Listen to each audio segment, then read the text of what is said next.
It's National Space Day and we found a space dog. Not this space dog, but we'll tell you all about it. We've also been watching the protests going on across college campuses. We're going to explain what's going on and why they're happening.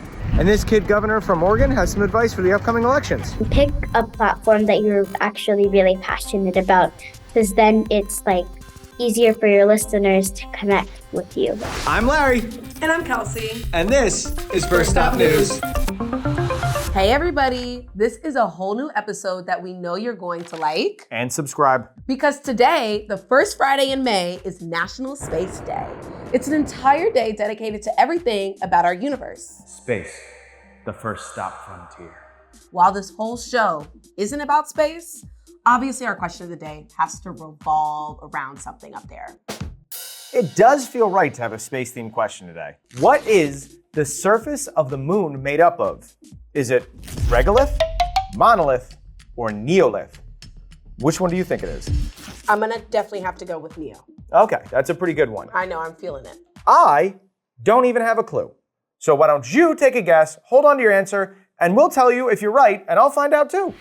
There has been a lot of tension across college campuses for over a week now, and we're going to explain what's going on. Pro-Palestinian encampments have popped up across more than 30 universities and colleges since mid-April. They're demanding the schools divest or separate themselves from companies and educational programs that support Israel or are profiting from the invasion in Gaza. They also want an immediate ceasefire between Israel and Hamas. Some of the encampments have remained peaceful. Some escalated to building takeovers, and others have turned violent. Thousands of people across the country have been arrested in connection to these protests. I understand people have strong feelings and deep convictions. In America, we respect the right and protect the right for them to express that. But it doesn't mean anything goes. It needs to be done without violence, without destruction, without hate, and within the law. While the academic year is almost over, these protests have resulted in campus closures, canceled classes, and hybrid courses to keep students safe. We'll let you know any updates for this developing story. Remember, if you have any questions, send us an email to hi@firststopnews.com.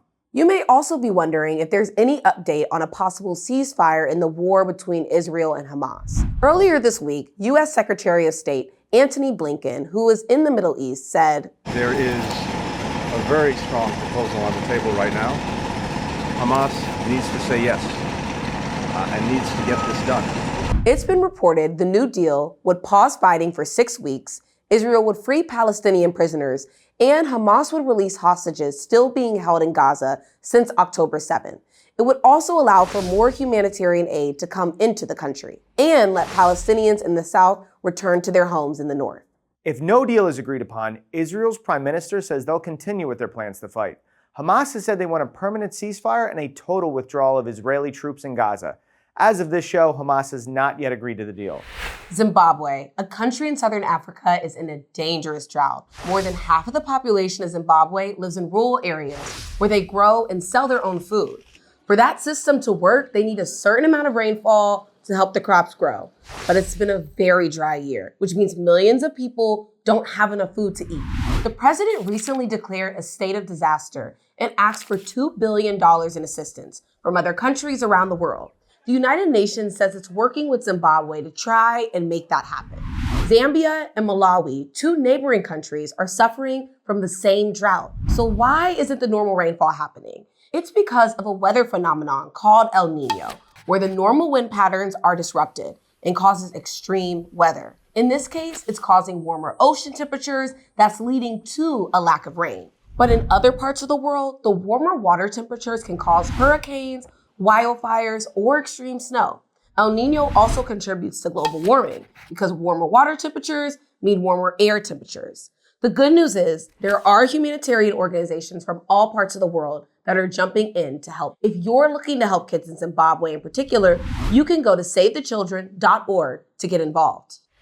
Now this video of the day is a good one. Get into these. Do this. Check out this amazing video of the day. Get into these 70 Mojave desert tortoises being reintroduced into the wild in Southern California. This tortoise breed has been categorized as critically endangered, mainly because the land they live on has been deteriorating. And the desert tortoise populations have declined by an estimated 90% in the last 20 years. But now, scientists at the San Diego Zoo Alliance have been working hard to bring them back. How did they do it? For 1 year, the baby tortoises received a combination of indoor and outdoor care. This process sped up their growth and prepared them for threats from predators in the wild. Being able to be with them from step one in our care and seeing them go from such a fragile state to being re-released and looking around, sniffing around and knowing exactly what to do and how to be a grown-up tortoise has been pretty exciting, and I feel nothing but proud. The desert tortoise hibernates for 9 months. It's called brumation. Now that it's spring, they're awake and back in their natural habitat. These particular tortoises are still being cared for because scientists are currently conducting health assessments and will continue to monitor how they're doing back home. This is Zoya Shah.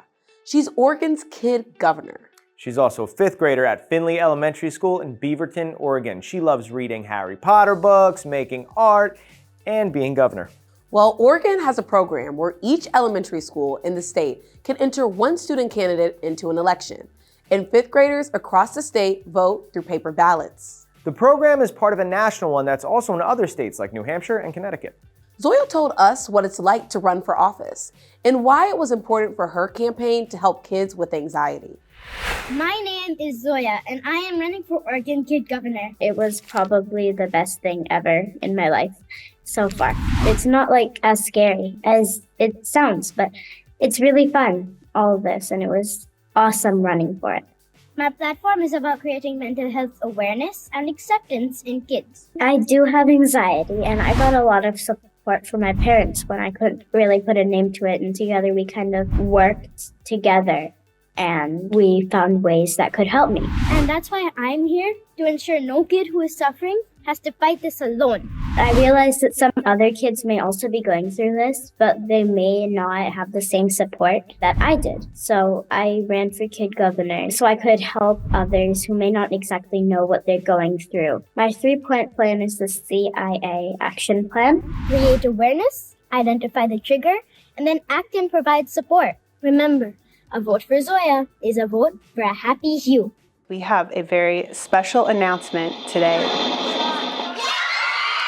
We have one of our 5th graders who has won Oregon's Kid Governor. Yeah, I didn't fully process what was going on, and I was kind of in pure shock.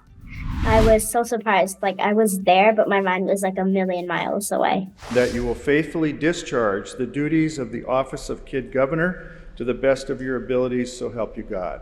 I did. Congratulations. I got inaugurated in January, and after that, I was the keynote speaker at the Oregon Youth Summit, which was really awesome. I was the youngest person there, and they had to find a stool for me because the thing I was supposed to speak on was too tall. My club is called Mighty Minds. It's where anyone can come and share what they're going through. I've already started my school branch of this. I'm going to make an online one so everyone can join too. With my cabinet members, we create more awareness about mental health. I used to be very timid and quiet and shy, but I think I realized that it was all just in my mind. I'm not really that quiet, and I can talk to people, and I'm more confident too. Wait, Kelsey, we're in the middle of an election year, so what's your advice for any of the candidates running? To anyone who is running for governor or anything, don't give up. You got this. Have faith in yourself. And pick a platform that you're actually really passionate about, because then it's easier for your listeners to connect with you. We had to ask if a life in politics is something she wants to pursue. And she said she's 50-50 right now. She may want to become a psychiatrist. State governor, psychiatrist. State governor, psychiatrist. I'm going governor. Remember that dog we told you about earlier? Its name is Spirit. It's a robot dog on a mission. Spirit is being trained to walk on the moon and on Mars. This video shows it navigating a simulation on Mount Hood in Oregon, going through extreme conditions it could encounter when out of this world. The idea is to teach robots how to cope with different terrains, like soft ground or hard or rocky surfaces. Kind of similar to the way that when we walk on uneven surfaces as humans, we can sort of detect how the ground is shifting beneath our feet a legged robot is capable of the exact same thing. And what's very cool is that scientists are interested in that data because it tells us things about how that planetary surface formed and how it moves and how it might move in the future. Now that we get what Spirit's doing, let's answer our question of the day. We asked, what is the surface of the moon made of? We had a couple different liths going on. Is it regolith, monolith, or neolith? You picked neolith, I think. I was a neolith girl for sure. I didn't know which lith it was. Turns out, it's regolith! Ah! Regolith is loose rock mineral and glass fragments in the soil. On Earth, regolith comes from weather, but on the moon, it's from meteorites' impact. The regolith on the moon is a rubble pile of charcoal gray powdery dust and rocky debris. This project, called the Lassie project, is preparing robots to walk on this kind of surface. The project is led by the University of Southern California with funding from NASA. The hope is that future machines like this will be able to explore space alongside humans. It's now time to weigh in on a controversy that is tearing this nation apart, dividing households, breaking up friendships. I may be being a little bit dramatic. You're gonna have a hot take on this. Do you change your clothes when you get home from school or after you do an outside activity? Some people have outside clothes and inside clothes. Why? Well, germs, of course. Apparently, it's pretty common for people who don't want to bring germs into their house to change their clothes as soon as they get home. But is this just a habit? Or is it actually gross to wear the same outfit from your day into your house? According to a medical expert, the germs on your clothes aren't all that dangerous when it comes to actually getting sick. And if you really want to be as clean as possible, it's more important to wash your hands when you get home than it is to change your outfit. But your shoes, uh-oh. I always wear my shoes indoors. Your shoes are a different story. I used to always wear my shoes indoors. According to a study in 2016, there are hundreds and thousands of bacteria on your shoes, and that 90% of it transfers directly to my floor? Ew. In some cultures, especially in parts of Asia, it's actually considered bad luck if you wear your outdoor shoes inside the house. So if you hate the idea of changing your clothes when you get home from school, maybe just take off your shoes before you walk inside. But we want to know, do you think it's gross to wear your outside clothes inside the house? Either way, send us an email at hi@firststopnews.com and tell us your routine. And take your shoes off before you do.